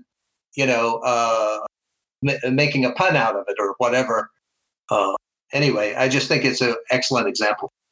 Yeah, I think the Finnegan's Wake's a perfect example for this, because that's Finnegan's Wake's doing a deterritorialization of the English language, and I mean not just the English language, but all language. It's a decoded flow to a certain degree, right? It's that avant-garde. But one thing that a lot of people don't appreciate about Finnegan's Wake is that it's a commentary on philology, because philology was this whole practice of going back and finding the roots of words in old Indo-European languages, and figuring out the tree of Indo-European languages. And Joyce, in writing Finnegan's Wake, put all of those roots into Finnegan's Wake. And so a lot of the things that don't seem to make sense in Finnegan's Wake are these Indo-European roots from different languages. Right. When I read Finnegan's Wake the first time, and maybe only time, I've read parts of it since. I had a friend who was a literary PhD, that kind of person, and I remember asking him about what I couldn't find certain words and what they meant. I was trying to define it, and he kind of chuckled and said, "That's the point." And I think he was being a dick at the time, but that sort of makes sense. Yes, that kind of person like you, Jack. Literary people. Yeah, that's what I was, and that's why it's a decoded flow, and that's why you hate it so much, Brooks. But I mean, that's also, you see that in Burroughs too. I liked it. It was just I didn't get it at the time because it's a weird book to read. Yeah, But I just want to say that, in Logic of Sense, that's one of the references in Logic and Sense, and you can see Finnegan's Wake as a text, as a surface in which sense and nonsense are constantly interpenetrating with each other and creating this kind of iridescence on the surface of the text. Yeah, exactly. I wanted to go back a little bit to Brooke's question about, not you, Brooke, but the other Brooke, about Zizek and schizoanalysis. I mean, Buchanan, what he's doing in that example, I think I've not read the entire book. I think I've read parts of it. I read it a while back. But I mean, what he's doing in that book is essentially he's trying to. I think that reference to Zizek's analysis of Jaws, if I'm not mistaken, was a reference to the phallus, how the phallus of the mythic object of the phallus infused transcendence and creates. It works similar in the sense that the body without organs gets misused in a paralogism when it creates exclusive disjunctions rather than inclusive disjunctions. And I mean, that's the role of the phallus. So I think the thing about Zizek, though, in terms of what he's doing with films, is extremely different to what a schizoanalysis of films looks like, right? Because schizoanalysis, I think one easy way to sum it up is that old feminist slogan, right? The personal is always political.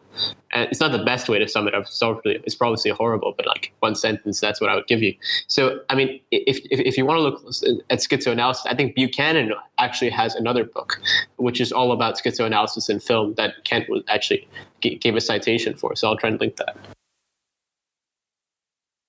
Yes, I would just step in just really quick. The schizoanalysis deals a lot more with how I speak in software terms, sorry, how the end user deals with the film. And it's about that relationship rather than a reading almost textual of the film itself.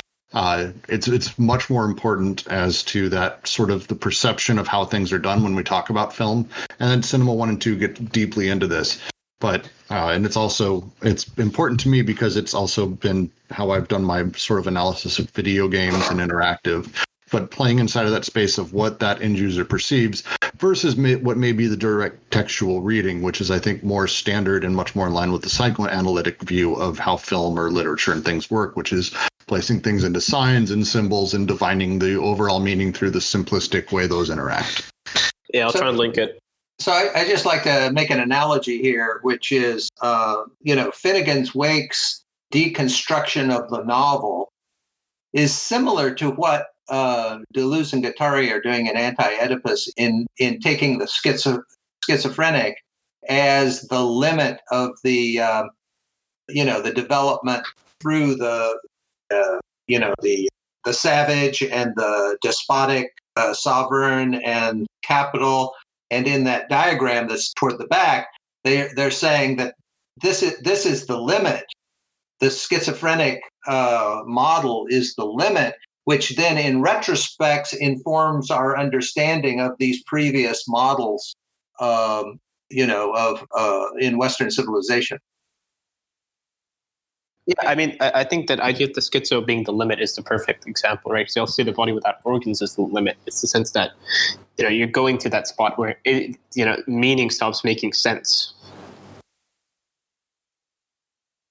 Exactly. And I just like to draw a comparison between these different books of Deleuze. So the difference in repetition talks about the faculties of Kant in Critique of Pure Reason as interpreted by Heidegger. But then Logic of Sense talks about if the unconscious was this surface, what would be happening on this black hole, this event horizon surface of the unconscious? And then Anti-Oedipus is kind of going into the unconscious and saying, what are the syntheses that are within the unconscious itself? And so there's a kind of interesting transition between Difference in Repetition, Logic of Sense, and this book, Anti-Oedipus. Right. I think we need to be careful, though. I don't know how much I agree with the idea that it's Heidegger's reading of Kant's categories. I think it's more to Maimon's reading of Kant and how Maimon and how Kant reads Maimon, and then how Kant understands the third critique, and then how that relates to the problem of Genesis that Deleuze is posing in Difference in Repetition. Yeah, but I mean, the thing is that we're saying basically the same thing because Heidegger had a reading of Kant's faculties in order to kind of relate it to Dasein, and that's the point from which he sets off. But Deleuze interprets that through Maimon in order to get a different take on it. Yeah, but I think it's a whole discussion for another time, so I think we should move on now. I would agree. Who would like to read the next little paragraph? Okay, I guess I will. That's excellent. I believe we left off on it is correct. Yes. Excellent. It is correct to measure established literature against an Oedipal psychoanalysis, for this literature deploys a form of superego proper to it, even more noxious than the non-written superego. Oedipus is in fact literary before being psychoanalytic. There will always be a Breton against Artaud, whatever. I'm going to anglicize everything I read. That's the way it works. No, that's right. Artaud. A Goethe against Lenz, a Schiller against Holderlin. Don't care if I pronounced any of those wrong, sorry. In order to superegoize literature and tell us, careful, go no further. No errors for lack of tact. Werther, yes. Lenz, no. The Oedipal form of literature is its commodity form. We are free to think that there is finally even less dishonesty in psychoanalysis than in established literature, since the neurotic, pure and simple, produces a solitary work.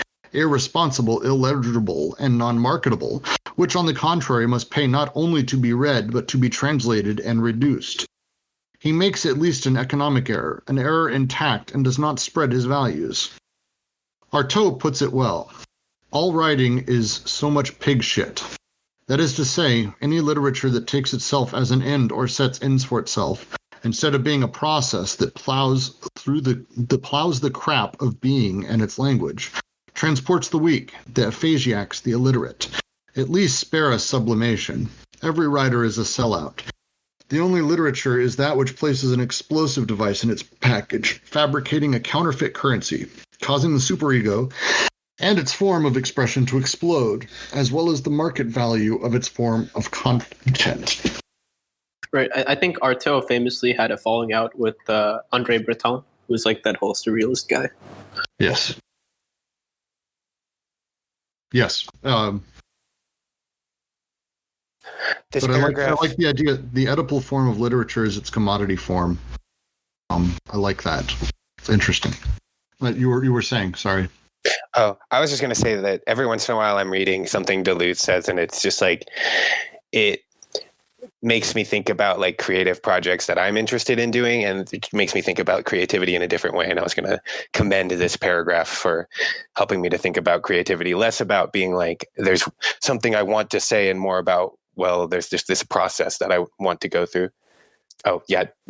Deleuze and Guattari, right. Let's be fair.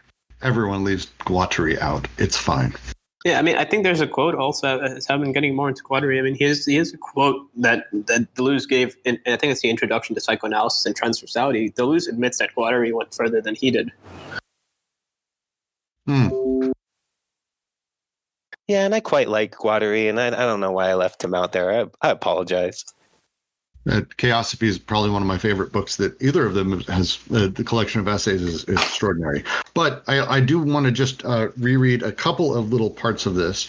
The neurotic, pure and simple, produces a solitary work, irresponsible, illegible, and non-marketable, which on the contrary must pay not only to be read, but to be translated and reduced. Talking about sort of the opposing of how one might deal with the commodity of literature, and how instead the opposing thing may be happening where you're actually paid to read it.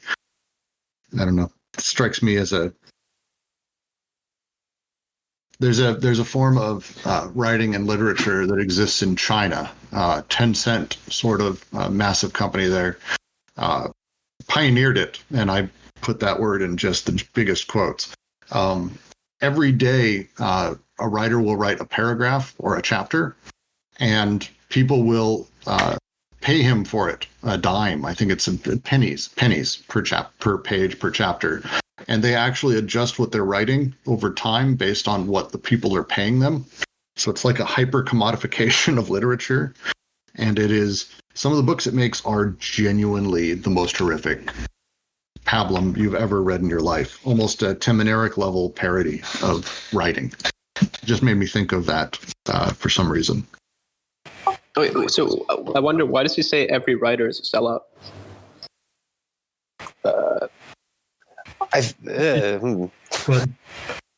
No, I was confused. I was making confused noises. Please I cut have them one out. I have one interpretation, but I'd actually like to hear what other people say before I give mine. Well, for me, the nature of sort of engaging in the writing act means by putting pen and paper, you're actually taking part in the symbolic order, because you have to. You have to write in a way that is not, as they write, the thing they're making the comment right before, the neurotic, pure and simple, producing solitary work, irresponsible, illegible, non-marketable. That can't actually be what a writer does. That a writer's job is literally the opposite of it. Therefore, they're a sellout. They're taking part in the Oedipal symbolic order by writing and doing their thing. It's how I read that. Rick.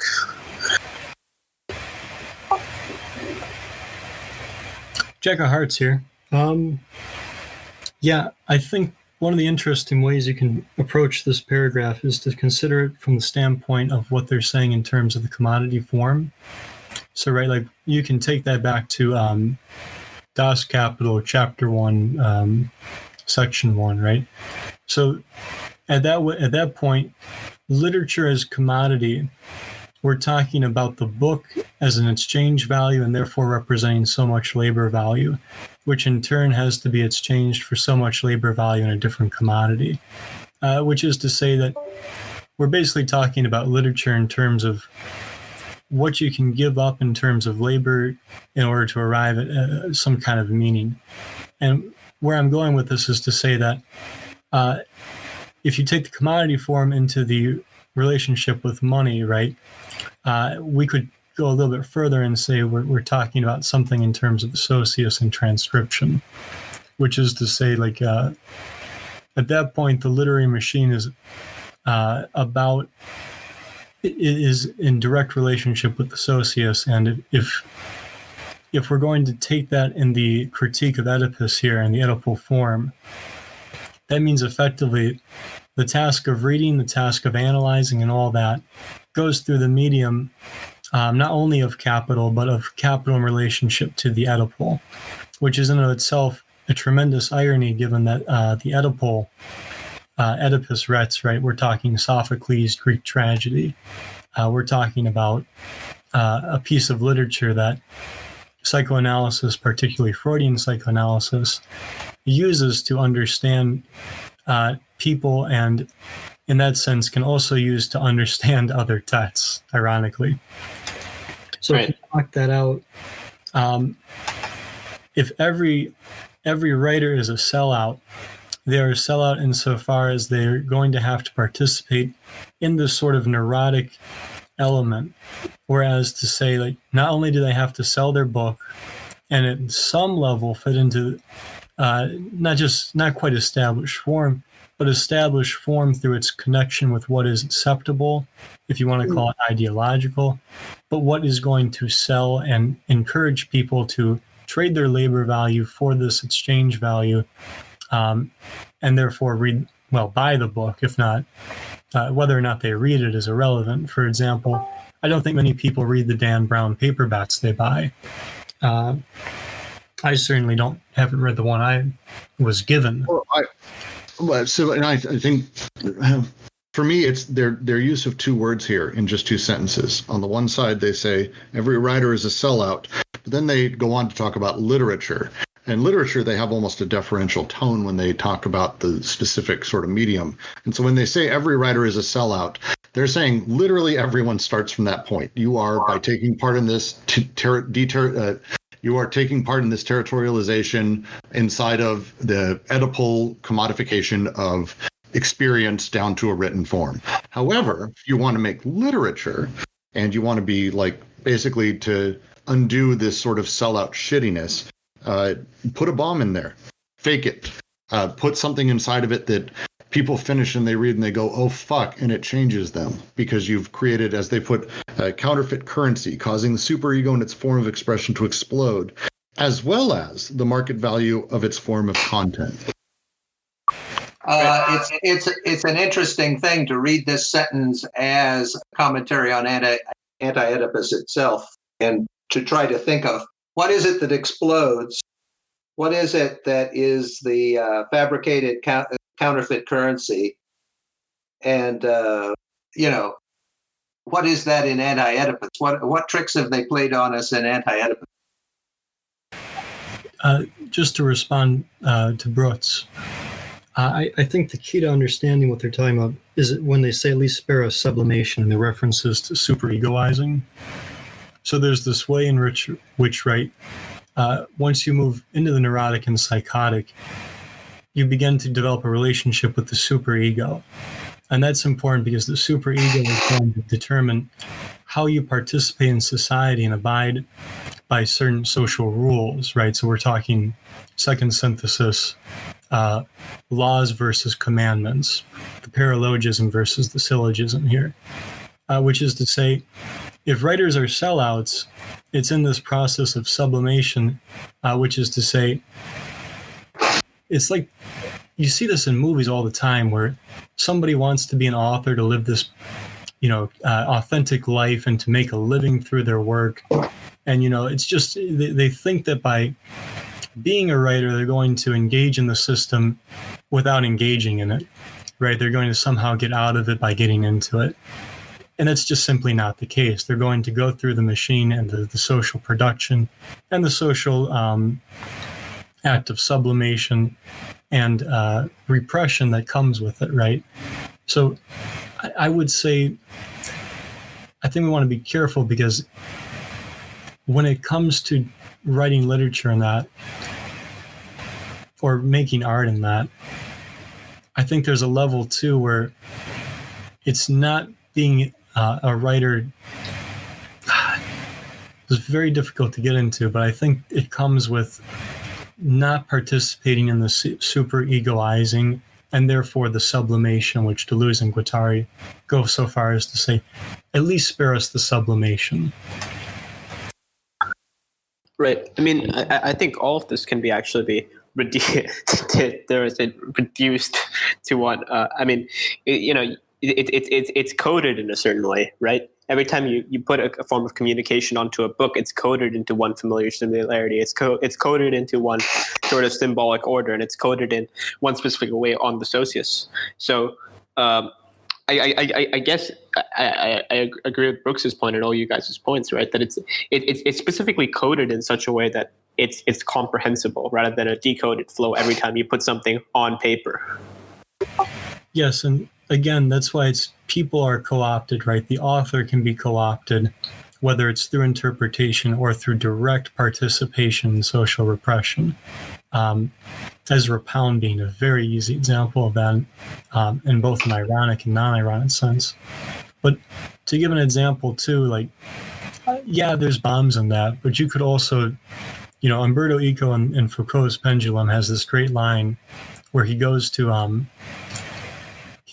friend's cottage, and in the cottage there's a desk, and in the back of the desk, in the drawers at the very back are poems, never meant to be published by a man who always degraded himself as an author, which is why he got into the publishing business, ironically. Right, that's Emily Dickinson, writing poems, stuffing them in the back of a drawer, and not publishing them.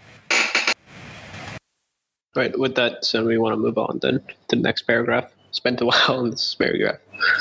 Oh, I was muted, so sorry. Yes, I was trying to say the same thing, Varun.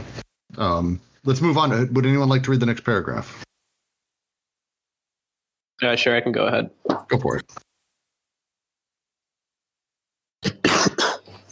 But some reply, Artaud does not belong to the realm of literature. He is outside. It is because he is schizophrenic. Others retort, he is not schizophrenic since he belongs to literature, and the most important literature at that, the textual. Both groups hold at least one thing in common. They subscribe to the same puerile and reactionary conception of schizophrenia and the same marketable neurotic conception of literature. A shrewd critic writes, one need understand nothing of the concept of signifier in order to declare absolutely that Artaud's language is that of a schizophrenic. The psychotic produces an involuntary discourse, fettered, subjugated. Therefore, in all respects, the contrary of textual writing. But what is the enormous textual archaism? The two aspects, the signifier that subjugates literature to the mark of castration and sanctifies the to aspects of its edible form. And who told the shrewd critic that the discourse of the psychotic was involuntary, fettered, and subjugated? Not that it is merely the opposite. Thank God. But these very oppositions are singularly lacking in reverse. Artaud makes a shambles of psychiatry precisely because he is schizophrenic and not because he is not. Artaud is the fulfillment of literature because it has been a big long bit since he broke down and walled the signifier. Artaud, the schizo, from the depths of his suffering and his glory, he has the right to denounce what society makes of the psychotic in the process of decoding the flows of desire. Van Gogh, the man suicided by society, but also what it makes of literature when it opposes literature to psychosis in the names of the neurotic or perverse recording. Lewis Carroll or the Coward of Belletras. Harris. Anyways, yeah, I think Lewis Carroll, they might be referring directly back to Logic of Sense, but anyways. I think so. They say that Artaud makes shambles of psychiatry precisely because he is schizophrenic and not because he is not. I think it's also, again, like what I spoke about earlier about, their understanding of the schizophrenic model as being you can't understand the schizophrenic, like you can't understand Judge Schraber for them as being a representation of an ideal. That's not really what they're talking about, because, I think all the other like some of the critiques that came out of Anti-Oedipus in the 80s and stuff, like Gilles Châtelet's, like To Think and Live Like Pigs. I mean, so they were like, they didn't really, this book was a bestseller in France and it became almost a meme book, right? But then the responses were all like, oh, so the new revolutionary is just the schizophrenic, right? But it's not like that for them, right? They're trying to directly relate it back to immanence. That's how I read this too. And when they talk about Artaud specifically here, and they go over and over, and we've done, and I highly encourage anyone listening to this, we did a couple of talks on Artaud, and I keep saying Artaud, god damn it. But we did a couple of talks on him and his writings that are very, very pertinent to this. It's back in our SoundCloud and on our podcast, worth listening to, because his works themselves are fairly incomprehensible directly. They don't, like a couple of the other books we were talking about, or how some of the things they reference here, they aren't coming from a place where they are playing directly with what I would call our normal symbolic order. Would that be fair, Varun? If everyone, he comes from a very different direction of everything? Yeah, I just gave an example of leaving the symbolic order in the chat. Yes, that's fair. And so, but by starting there and by playing with that, and Artaud definitely did, they call him the fulfillment of literature, because, and you could almost maybe say that he wasn't so much a writer, so he never really sold out.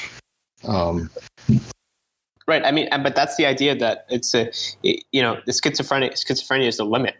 It's not so much that it's the actual it's the limit in the sense that they're going beyond it, right? I think there's a great line in A Thousand Plateaus that I keep repeating, especially in the chapter on the body without organs. They say that where psychoanalysis tells us stop, we haven't found ourselves yet. Schizoanalysis says no, we must go on. We must find our body without organs, and the body without organs is the limit that you're always chasing. Yep. Excellent. Anyone have any final points before we move on to just a couple more little paragraphs to go? All right, I'll go ahead and dive in. Very few accomplish what Lang calls the breakthrough of this schizophrenic wall or limit. Quite ordinary people, nevertheless. But the majority draw near the wall and back away horrified. Better to fall back under the law of the signifier, marked by castration, triangulated in Oedipus. So they displace the limit. They make it pass into the interior of the social formation, between the social production and reproduction that they invest, and the familial reproduction that they fall back on, to which they apply all the investments. They make the limit pass into the interior of the domain thus described by Oedipus, between the two poles of Oedipus. They never stop involuting and evolving between these two poles. Oedipus as the last rock, and castration as the cavern. The ultimate territoriality, although reduced to the analyst's couch, rather than the declotted flows of desire that flee, slip away, and take us where? Such is neurosis, the displacement of the limit, in order to create a little colonial world of one's own. But others want virgin lands, more truly exotic. Families, more artificial. Societies, more secret, that they designed and institute along the length of the wall, in the locales of perversion. Still others, sickened by the utensility of Oedipus, but also by the shoddiness and asceticism of perversions, reach the wall and rebound against it, sometimes with an extreme violence. Then they become immobile. Silent, they retreat to the body without organs.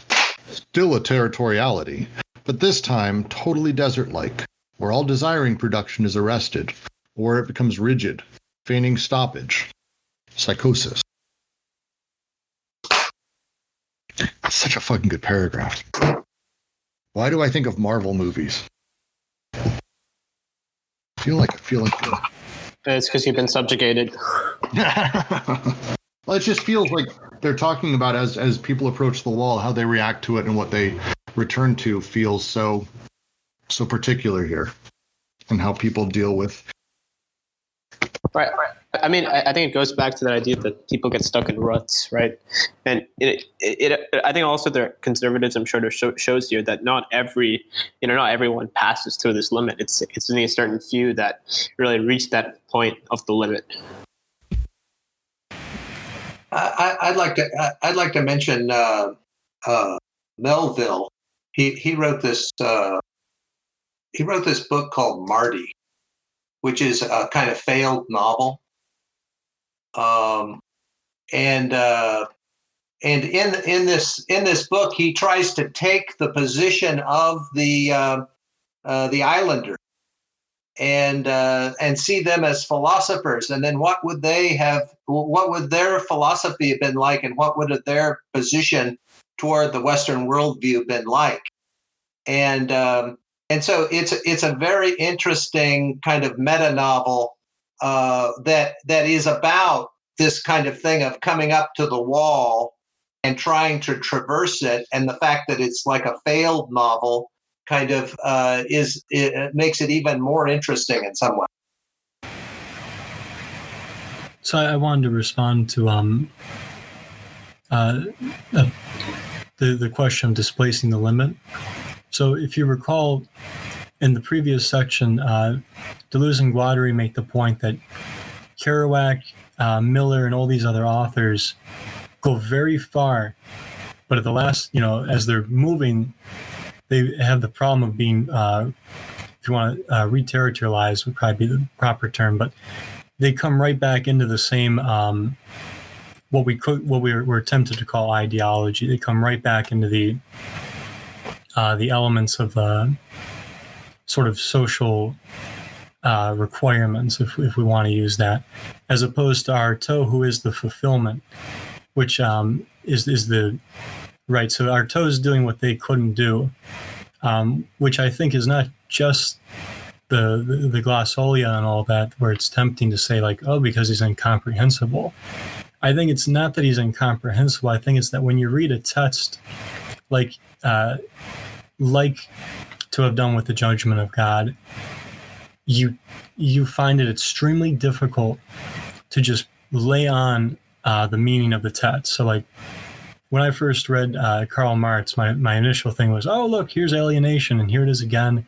And I kept trying to force this interpretation from what I had heard about Marx onto the text. By the time I went back to reread it, I had grown up past that. But you can't do that to Artaud's work, because he's not working or engaging with that level of what could easily be called a meta-narrative. So when we're talking about displacing the limit in that, the limit, I would say, is where Freud would probably look at it in terms of sublimation, the superego, and say that's the way we fit into all this. But I think it's what Artaud does, in the sense that he's able to engage the social without being subsumed by it, without being a part of the consumption, but instead moving through it with actually a startling amount of ease in some ways. Right. I mean, there's a sort of point where people don't go far enough in this case. I think there's an interesting conversation to have about this.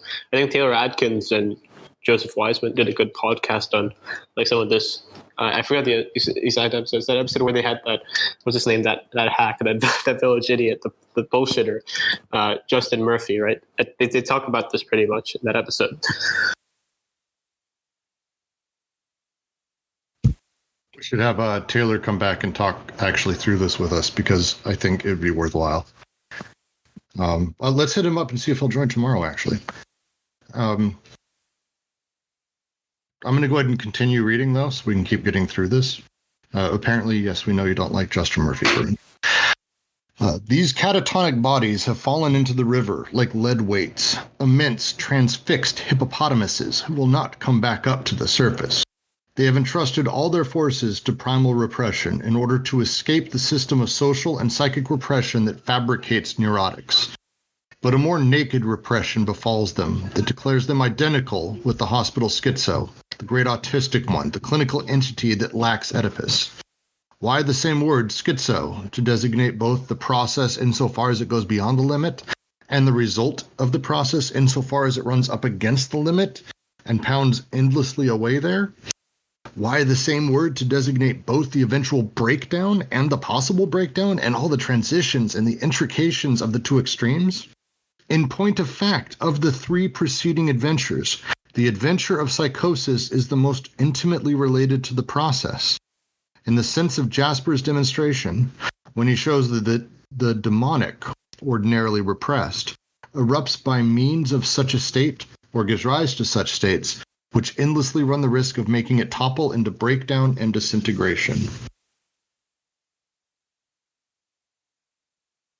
So how I read this paragraph, and while you guys were talking, I read it twice, and I'm probably going to get a decent chunk of this completely wrong, but it feels as though they aren't talking about the schizo being only that one, which, sort of we've talked about so far as being almost having emancipatory powers, having a freedom, being able to scam across all kinds of different things, but instead that the schizo is wherever the Oedipal triangle breaks down, and it breaks down in a couple ways, and through all of those places it's not so much breaking down, but the breakthrough is possible even in those that perhaps refuse and fall back on the body without organs. It feels as though that's what they're talking about.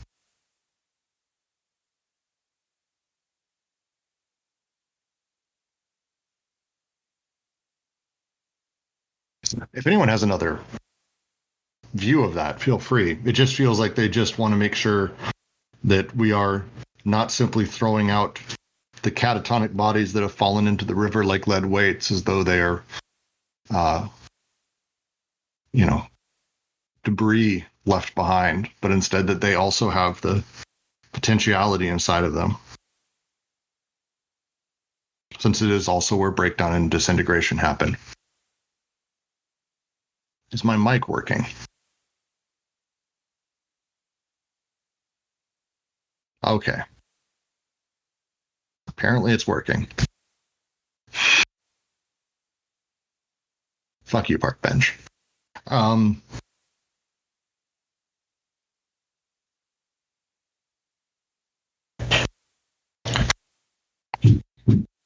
just would love if anyone could push back. Let's talk about this in the review tomorrow, because reading this, it's hitting me in a different way, and I think it's because one of the things we've harped on quite a bit is talking about the fascists desiring their own repression, talking about where the fascist comes in, how they come in, how this happens.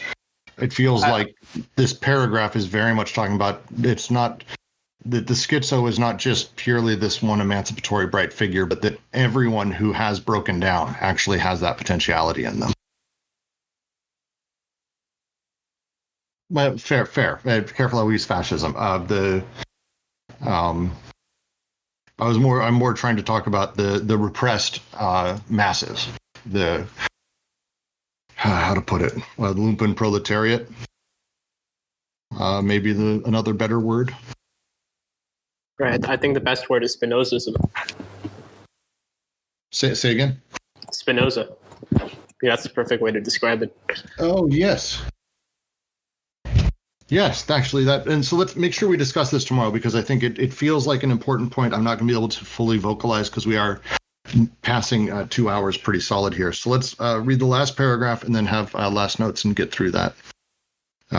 Because this has been a fantastic reading. Again, thank all of you for joining, but I want to definitely get through it. We no longer know if it is the process that must truly be called madness, the sickness being only disguise or caricature, or if the sickness is our only madness and the process our only cure. But in any case, the intimate nature of the relationship appears directly in inverse ratio.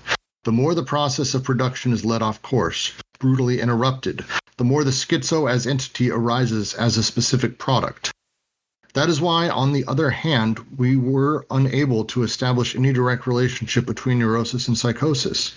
The relationships of neurosis, psychosis, and also perversion depend on the situation of each one with regard to the process, and on the manner in which each one represents a mode of interruption of the process, a residual bit of ground to which one still clings, so as not to be carried off by the deterritorialized flows of desire. neurotic territoriality of Oedipus, perverse territorialities of the artifice, psychotic territoriality of the body without organs. Sometimes the process is caught in the trap and made to turn about within the triangle. Sometimes it takes itself as an end in itself. Other times it continues on in the void and substitutes a horrible exasperation for its fulfillment. Each of these forms has schizophrenia as a foundation. Schizophrenia as a process is the only universal. Schizophrenia is at once the wall, the breaking through the wall, and the failures of this breakthrough. How does one get through the wall? For it is useless to hit hard. It has to be undermined and penetrated with a file, slowly, with patience, as I see it. What is at stake is not merely art or literature, for either is artistic machine. The analytical machine and the revolutionary machine will remain in extrinsic relationships that make them function in the deadening framework of the system of social and psychic repression. Or they will become the parts and cogs of one another in the flow that feeds one and the same desiring machine. So many local fires patiently kindled for a generalized explosion. The schiz and not the signifier. It's a hell of a chapter and a great one to lead off. Thank all of you for joining. Any last thoughts before we push off into wherever we happen to be going the rest of the day? For me, it's work, but I'll take that as a no. Thank you, everyone, for joining. Once again, this and our last week's talk, I will be getting up at some point in the next couple days on SoundCloud. I've been a little slammed. Apologies. And in the next week, be watching for changes on the server. We're hoping to do really cool stuff and hoping to make things a little bit easier for everyone. So, again, thank all of you for coming. And as always, take care of yourselves and be safe. We look forward to seeing you tomorrow for our review of all of it.